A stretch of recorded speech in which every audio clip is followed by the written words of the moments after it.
Hi, எல்லாருக்கும் வணக்கம். நான் கிஷோர். ஃபஸ்ட்டு இந்த வீக்கோடைய இனிஷியல் நிஃப்டி லெவல்ஸ் பற்றி பார்ப்போம். முதல்ல நம்ம போன வீக் என்ன நடந்துச்சு அப்படின்னு ஒரு சின்ன ரீகேப் பார்ப்போம். போன வீக் நம்ம சொன்ன லெவல்ஸ் 17,200 கீழே 17,000 மேலே அப்படின்னு சொன்னோம். போன வீக் அந்த ரேஞ்ச் உள்ள தான் நம்ம மார்க்கெட் ஃபுல்லாகவே இருந்துச்சு.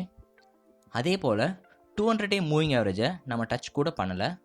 ஸோ இது நமக்கு என்ன சொல்லுது அப்படின்னா, மார்க்கெட் இன்னும் நெகட்டிவ் சைடில் தான் இருக்குது. ஸோ கம்மிங் வீக்ஸ் நெகட்டிவ் சைனில் இல்லை கன்சாலிடேட் ஆக தான் இன்னும் சான்சஸ் இருக்குது.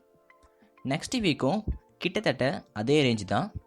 கீழே 16,150, மேலே 17,000 அப்படின்னு இனிஷியல் லெவல்ஸ் வச்சுப்போம். நெகட்டிவ் நியூஸ் ஏதாச்சும் வந்துச்சு அப்படின்னா கீழே 15,926 வரைக்கும் போக சான்சஸ் இருக்குது.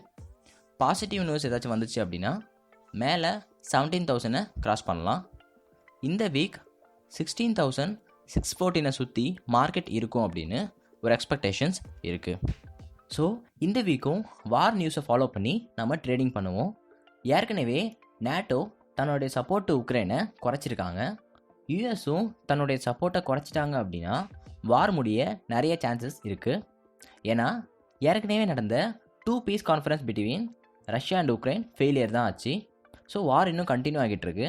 ஸோ அந்த நியூஸை ஃபாலோ பண்ணி நம்ம ட்ரேடிங் பண்ணுவோம். அது மட்டும் இல்லாமல் பெட்ரோல் அண்ட் டீசல் ப்ரைஸ் நிறைய சான்சஸ் இருக்குது இன்க்ரீஸ் ஆகிறதுக்கு. அதுவும் மார்க்கெட்டில் எப்படி ரியாக்ட் ஆகுது அப்படின்னு பார்த்துட்டு அதை நம்ம ஃபாலோ பண்ணி ட்ரேடிங் பண்ணுவோம். இப்போது potential stocks for this week பற்றி பார்ப்போம். ஃபஸ்ட்டு நம்ம பார்க்க போகிறது இன்ஃபோசிஸ். சார்ட்டில் இந்த சேனல் பேட்டர்னை பிரேக் பண்ணிடுச்சு அப்படின்னா, அதாவது 1750 கிராஸ் பண்ணி ஒரு கன்ஃபர்மேஷன் கொடுத்துச்சு அப்படின்னா 1800 வரைக்கும் போக நல்ல சான்சஸ் இருக்குது. செகண்ட் டார்கெட் இதோடைய ஆல் டைம் ஹை தான். ஸ்டாப் லாஸாக இந்த 200 டே மூவிங் ஆவரேஜை மெயின்டைன் பண்ணிக்கலாம். மார்க்கெட் பாசிட்டிவாக இருக்குது அப்படின்னா இதில் ட்ரையல் ட்ரேடிங் ட்ரை பண்ணி பாருங்கள். அடுத்து நம்ம போன வீக் சொன்ன stocks like Hindalco and Tata steel செம ப்ராஃபிட் பண்ணியிருக்கு. நம்ம டார்கெட்டும் ரீச் பண்ணிடுச்சு ஆல்ரெடி. அதே போல் நம்ம போன வீக் சொன்ன பவர் கிரிட் கூட டார்கெட் ரீச் ஆக போகுது. ஒரு சின்ன ப்ராஃபிட் ஷார்ட் டேர்மில் வேணும் அப்படின்னா இந்த ஹால் டைம் ஹையை பிரேக் பண்ணிடுச்சு அப்படின்னா நம்ம என்ட்ரி கொடுக்கலாம். 228 வரைக்கும் போக நல்ல சான்சஸ் இருக்குது. செக் பண்ணி பார்ப்போம். அடுத்து நம்ம பார்க்க போகிறது செஞ்சுரி பிளை. இப்போது இந்த ட்ரையாங்கிள் பேட்டர்னை பிரேக் பண்ணிடுச்சு அப்படின்னா, அதாவது 632 பிரேக் பண்ணி ஒரு கன்ஃபர்மேஷன் கொடுத்துச்சு அப்படின்னா 710 வரைக்கும் போக நல்ல சான்சஸ் இருக்குது. ஸ்டாப் லாஸ் 590 மெயின்டைன் பண்ணிக்கலாம். செக் பண்ணி பார்ப்போம். அடுத்து நம்ம பார்க்க போகிறது ஐஎக்ஸ்.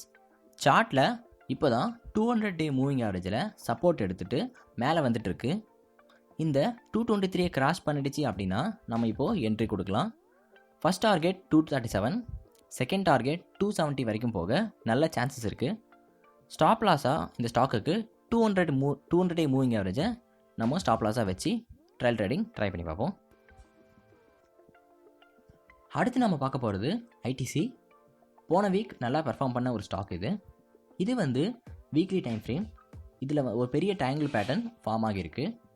ஸோ டெய்லி டைம் ஃப்ரேமில் இந்த 235 கிராஸ் பண்ணி ஒரு கன்ஃபர்மேஷன் கொடுத்துச்சு அப்படின்னா 260 வரைக்கும் போக நல்ல சான்சஸ் இருக்குது. ஸ்டாப் லாஸாக இந்த 200 டே மூவிங் ஆவரேஜை மெயின்டைன் பண்ணிக்கலாம். அடுத்தது நம்ம பார்க்க போகிறது கோல்கேட். இது வந்து மந்த்லி டைம் ஃப்ரேம். இந்த ட்ரெண்ட் லைன்லேயே நிறைய வாட்டி இந்த ஸ்டாக் சப்போர்ட் எடுத்திருக்கு. ஸோ இப்போ என்ட்ரு ஆனோம் அப்படின்னா இந்த ஆல் டைம் ஹை போக நல்ல சான்சஸ் இருக்குது. இந்த ட்ரெண்ட் லைனை கட் பண்ணிடுச்சு அப்படின்னா எக்ஸிட் ஆகிடலாம். ஸோ செக் பண்ணி பாருங்கள் இந்த ஸ்டாக்கை. அதே போல் நம்ம சொன்ன நிறையா ஸ்டாக்ஸ் டார்கெட் ரீச் ஆகிடுச்சு. பார்ஷியல் ப்ராஃபிட் புக் பண்ணிக்கோங்க அப்படின்னா இந்த வீக்கும் வார் நியூஸை பொறுத்து நம்ம ட்ரேடிங் பண்ணுவோம்.